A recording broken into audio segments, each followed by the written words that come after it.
Hi viewers, welcome to Cine Clicks. இன்னைக்கு நம்ம cine news நிகழ்ச்சியில் பார்க்க போகிற நியூஸ் என்னன்னா,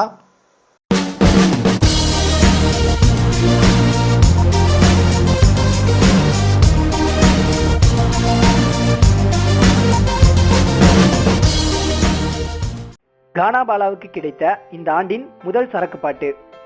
சின்னத்திரையில் நிகழ்ச்சி தொகுப்பாளர், நடிகர் என இரண்டு முகம் கொண்ட தீபக் இவனுக்கு தண்ணீல கண்டம் என்ற படம் மூலம் வெள்ளித்திரைக்கு வருகிறார். எஸ்.என். சக்திவேல் இயக்கும் இந்த படத்தில் தீபக்கிற்கு ஜோடியாக மலையாள நடிகை நேகா நடித்துள்ளார். இவர்களுடன் நான் கடவுள் ராஜேந்திரன், சென்ட்ராயன், குமரவேல், லொல்லுசபா சாமிநாதன், எம்.எஸ். பாஸ்கர் உள்ளிட்ட பலர் நடித்துள்ளார்.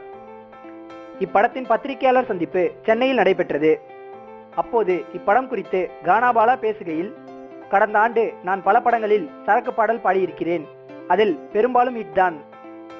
அதைத் தொடர்ந்து இந்த ஆண்டு நானே பாட்டு எழுதி பாடி நடித்து வெளியாகும் முதல் பாடல் இவனுக்கு தண்ணீர கண்டம் படத்தில்தான் கிடைத்திருக்கிறது.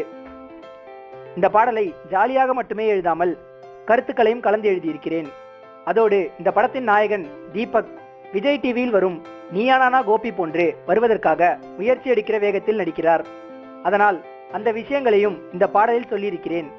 ஆனால் இந்த சரக்கு பாட்டு கதையோடும் கலந்த பாடலாகவே வந்திருக்கிறது என்று பேசிய கானா பாலா, இந்த ஆண்டின் எனது முதல் பாடலும் மெகா ஹிட் ஆகும் என்று எதிர்பார்க்கிறேன் என்கிறார். ஓகே வியூவர்ஸ், இன்னைக்கு நம்ம பார்த்த நியூஸ் உங்களுக்கு பிடிச்சிருக்கும்னு நினைக்கிறேன். மீண்டும் பல புதிய தகவல்களுடன் உங்களை சந்திக்கிறேன். அதுவரை உங்களிடமிருந்து வணக்கம் கூறி விடைபெறுவது உங்கள் மணி. எங்கள் சேனலில் வர வீடியோஸ் உங்களுக்கு பிடிச்சிருந்தா கீழே உள்ள சப்ஸ்கிரைப் லிங்கை கிளிக் பண்ணுங்க. எங்கள் சேனலில் வர வீடியோஸ் உங்களுக்கு ரொம்ப பிடிச்சிருந்தா உங்கள் ஃப்ரெண்ட்ஸுக்கு ஷேர் பண்ணுங்க. தேங்க்யூ.